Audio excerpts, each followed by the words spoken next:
pelo menos nos 5, 6 primeiros anos para reinvestir. Porque demora, a gente já rodou uns estudos, entre 6 e 8 anos é o tempo médio que demora para você receber em média de dividendos aquilo que você aporta por mês.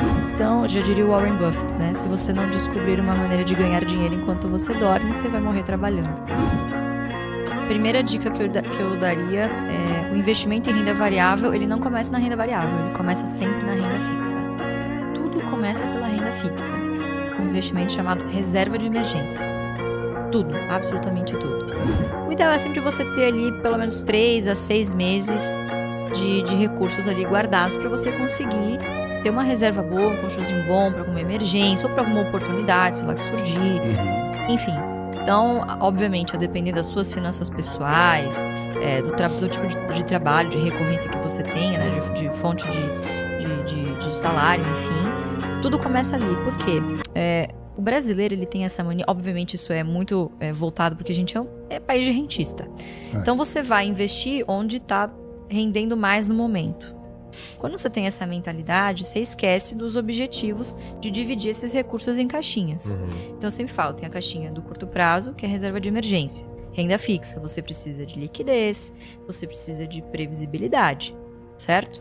Você tem a caixinha do médio prazo, que é para sonhos, objetivos, sei lá, quero juntar dinheiro para comprar um carro, para dar entrada num carro, quero juntar dinheiro para fazer um intercâmbio. Também tem que colocar na renda fixa, só que você pode se dar o luxo de alguns produtos que tenham uma carência maior, portanto tem uma rentabilidade um pouquinho maior. E por último, você tem a caixinha do longo prazo.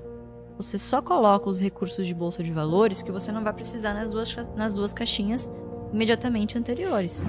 É muito difícil falar de investimento aqui no Brasil. Você tem mais de 70 milhões de pessoas endividadas, né? Um recorde absoluto. Então é sempre bom você dividir esse dinheiro em aportes mensais e constantes. Pelo menos nos 5, 6 primeiros anos para reinvestir. Depois você retira.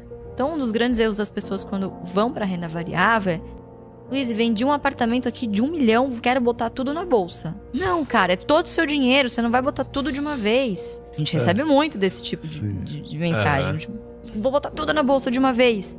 Como é que eu faço? Eu monto uma carteira... Não, empresa de dividendo. 10 empresas? Não, mas é dividendo, já fiz a conta aqui, se der 6% ao ano, não sei o que... Cara, não funciona assim. Vá aos poucos. A constância na bolsa é muito mais importante do que esse imediatismo. Porque as coisas flutuam todos os dias, né? Os nossos políticos, a gente não pode subestimar a capacidade dos nossos políticos de falarem besteira. Isso, obviamente, no curto prazo, abre oportunidades também em ações. Então, quer dizer, empresas que não têm nada a ver com o que determinado político falou, também têm as suas cotações penalizadas. A gente já rodou uns estudos, entre 6 e 8 anos é o tempo médio que demora para você receber em média de dividendos aquilo que você aporta por mês. Então imagina, você segue religiosamente isso por 6 ou 8 anos, depende da carteira, da empresa que você escolher, obviamente, e em determinado momento você não precisa mais tirar do seu bolso. Você usa os seus próprios dividendos para reinvestir, e esse aporte que você usar, você pode usar para algum lazer seu, algum sonho, uma coisa do tipo. Então, já diria o Warren Buffett, né? Se você não descobrir uma maneira de ganhar dinheiro enquanto você dorme, você vai morrer trabalhando. A gente fez uma simulação, essa semana a gente estava em lançamento e tal do produto, e a gente fez uma simulação INSS versus uma carteira de investimento, então só para vocês terem uma noção. Uma contribuição hoje pelo teto de R$ 877, corrigida ao longo do tempo por mais ou menos 5% de inflação, em 35 anos de contribuição na Previdência, você teria o total de 0 patrimônio. Esse dinheiro que você colocou está para o INSS, você não constrói patrimônio nenhum. Você teria uma renda lá na frente. Hoje o teto é de aproximadamente R$ 7.500. Se a gente corrigisse 7.500 para daqui 35 anos, isso daria mais ou menos R$ 41 mil o valor do dinheiro lá no futuro. Quando a gente olha para investimentos, usando uma taxa aí bem conservadora de 10% ao ano, a gente está falando de reinvestimento de dividendos. Então, quando você aporta mensalmente esses mesmos 800 e poucos reais, não é só isso. Você trimestralmente ou anualmente, enfim, dependendo da empresa, você tem o fluxo de dividendos que, conforme você vai comprando as ações, vão aumentando ao longo do tempo. Claro, se você não vende, né? Então, essa é uma simulação teórica. Essa mesma contribuição vai te gerar, em 35 anos, a uma taxa de 10% ao ano de rentabilidade, 14 milhões em patrimônio e vai te gerar uma renda média mensal de aproximadamente 110 mil reais. Você entende que essa mesma contribuição que você faz na Previdência, você poderia fazer para o seu futuro em ações. É isso que a gente ensina. Foi isso que meu pai fez nos últimos 50 anos. E ele mostrou que era possível. E continua sendo possível. Então, por isso que a gente não acredita, vou ser bem honesto com vocês, em negócios que não têm um dono hoje. Essa acho que foi uma grande lição aí dos últimos anos. Porque quando você tem um dono, você tem de quem cobrar. Você entende qual é a linha de pensamento daquela pessoa, o que de fato está por trás das intenções, né? Então, vou voltar de novo em Klabin. Pô, a gente conhece pessoalmente muitos dos membros da família Klabin, temos muita afinidade com eles, a gente entende como eles pensam, pô, é a longo prazo, é uma empresa que vai continuar pagando dividendos sim, porque a linha familiar, muitas delas dependem desse negócio, são pessoas bem intencionadas com o negócio, a gente nunca viu coisas diferentes disso. Então, acho que passa muito por isso também, de você entender quem tá por trás do negócio, né? E eu vou além, que os conselheiros sejam também, pelo menos, pequenos acionistas. Cara, eu sou assim, defensora disso, porque já ouvi muito conselheiro, por exemplo, dizer que, imagina, pra que dividendo? Investe 100% no negócio da empresa. Cara, não.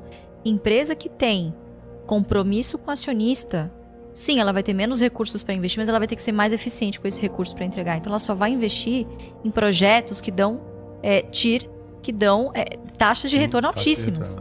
Por quê? O meu custo de oportunidade, se eu não remunerar bem o meu acionista, ele não investe mais na minha empresa. Olha a diferença, né? Quando você investe numa empresa de puro crescimento, todo o valor, ele tá no futuro. Em determinado momento, você vai ter que vender esse ativo para você realizá-lo, né? A única remuneração que você espera ter é se um dia você vender a empresa. Então, até esse momento não chegar, o que você tem ali é uma valorização que pode se desfazer a qualquer momento. Se esse crescimento ele não se concretizar por algum motivo, obviamente você tem uma reprecificação desse ativo. Né? Então ganha, obviamente, quem entendeu o ponto de venda. Então, diferente de um negócio que distribui dividendos, em que você já tem o valor no presente, no curto prazo. Né? Você já tem parte desse valor da perpetuidade adiantado em forma de fluxo de caixa para você. E eu acho que um dos nossos diferenciais é que a gente tem uma estratégia que ela é atemporal. O Barsi usa a mesma estratégia há 50 anos. Por quê? O nosso negócio é comprar ações de boas empresas que paguem bons dividendos a bons preços. Né? É o velho investing adaptado, focado no dividendo. E o nosso foco é sempre no best, que são nas empresas mais de utilities. Não, o que é best? Bancos, energia, seguro, saneamento e telecom.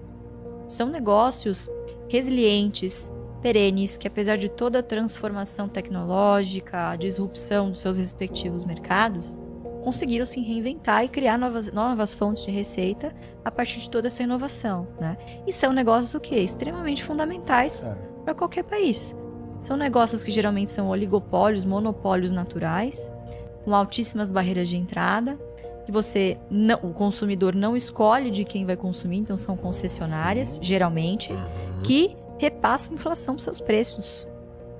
Não tem como dar ruim, né? Quer dizer, difícil, até tem. Tem, né? O brasileiro é muito criativo, viu? Até tem como dar ruim, mas assim, você tem que ser muito competente pra você falir uma empresa de energia, pra você falir uma empresa de transmissão de energia, por exemplo, cujo objetivo é simplesmente transmitir, né? Levar do ponto A da geradora até o ponto B, que é a distribuidora, né? Então, o papel da transmissora, por exemplo, que é um excelente segmento, diria que talvez é um dos mais perenes, né? Que consegue pagar bons dividendos, tem margens gordas. Então, eu acho que você, para investir muito bem, primeiro, você tem que estar muito ciente do seu perfil de investidor. E isso, infelizmente, você só constrói, só descobre quando você começa a investir. Quando a gente fala de mercado financeiro, existe uma tendência muito grande de... Isso é natural, do mercado como um todo, passar uma dificuldade para te vender uma facilidade. Quando, na verdade, quando você está investindo em bolsa, pura e simplesmente você está escolhendo de quem você está se tornando sócio. Então, imagina, em qualquer negócio, vamos chamar de mundo real aqui, né? Sem ser um negócio de bolsa listado. Você vai querer conhecer esse ativo pessoalmente, você vai querer entender quem são os gestores, quem está por trás desse negócio, quem é o sócio majoritário, controlador.